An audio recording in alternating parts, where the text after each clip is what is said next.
Buqa bayrog'i bu tendensiya davom etishidan oldin paydo bo'ladigan grafik figura. Shaklining chiziqlari deyarli bir-biriga parallel joylashgan bo'lishi kerak. Bayroqning asosiy sharti bu tendensiyaga qarshi yo'nalishda shakllanishi. Bunday holda harakat diapazoni juda keng bo'lmasligi kerak. Ayiq bayrog'i bu tendensiya davom etishidan oldin paydo bo'ladigan grafik figura. Shaklining chiziqlari deyarli bir-biriga parallel joylashgan bo'lishi kerak. Bayroqning asosiy sharti bu tendensiyaga qarshi yo'nalishda shakllanishi. Bunday holda harakat diapazoni juda keng bo'lmasligi kerak. Buqa to'rtburchagi.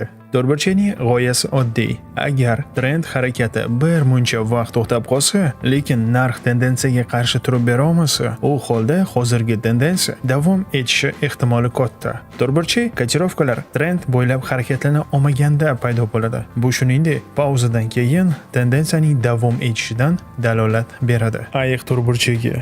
To'rtburchakning g'oyasi oddiy. Agar trend harakati bir muncha vaqt to'xtab qolsa, lekin narx tendensiyaga qarshi turolmasa, u holda hozirgi tendensiya davom etishi ehtimoli katta bo'ladi. Kotirovkalar trend bo'ylab harakatlana olmaganida paydo bo'ladi. Bu, shuningdek, pauzadan keyin tendensiyaning davom etishidan dalolat beradi. Buqa Penance figurasi.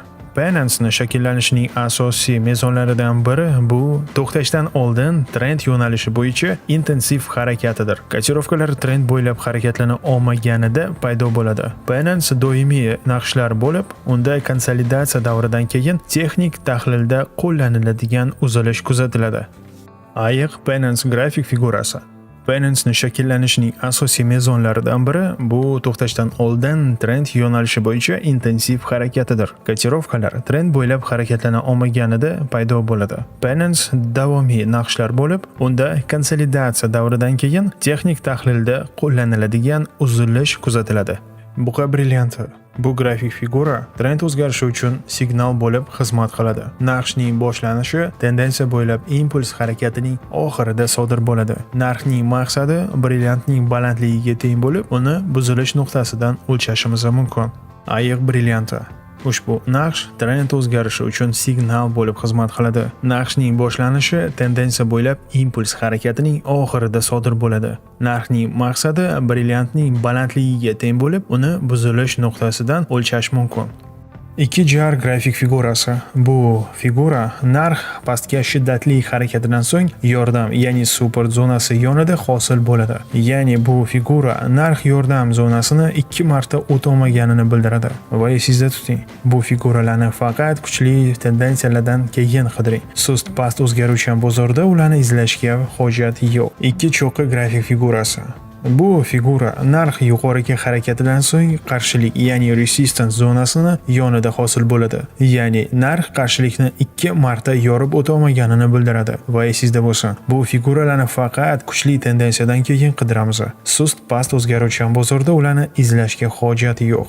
Teskari bosh va yelkalar. Bu figura narx pastga harakatidan so'ng yordam support zonasi yonida hosil bo'ladi. Bu figura narxning yordam zonasini o'tishga bo'lgan 3 ta urinishini ko'rsatib beradi. Bu figura o'rtadagi yuqori cho'qqisi, bosh va ikki chetidagi pastroq bo'lgan cho'qqi yelkalardan iborat, faqat teskari ko'rinishda.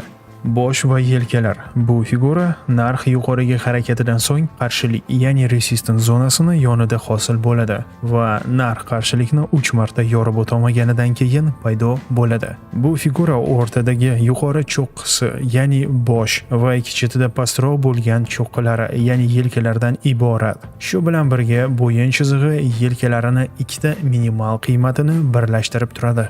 Qulayotgan poni. Pastga tushish tendensiyasida qulayotgan poni ko'pincha burilish signali vazifasini bajaradi. Qulayotgan poni qiya chiziqli yordam va qarshilik orasidagi narx o'zgaruvchanligi pasayishidan hosil bo'ladi. Shu bilan birga qarshilik liniyasining burchagi yordam liniyalaridan ko'ra karoq. O'sayotgan poni.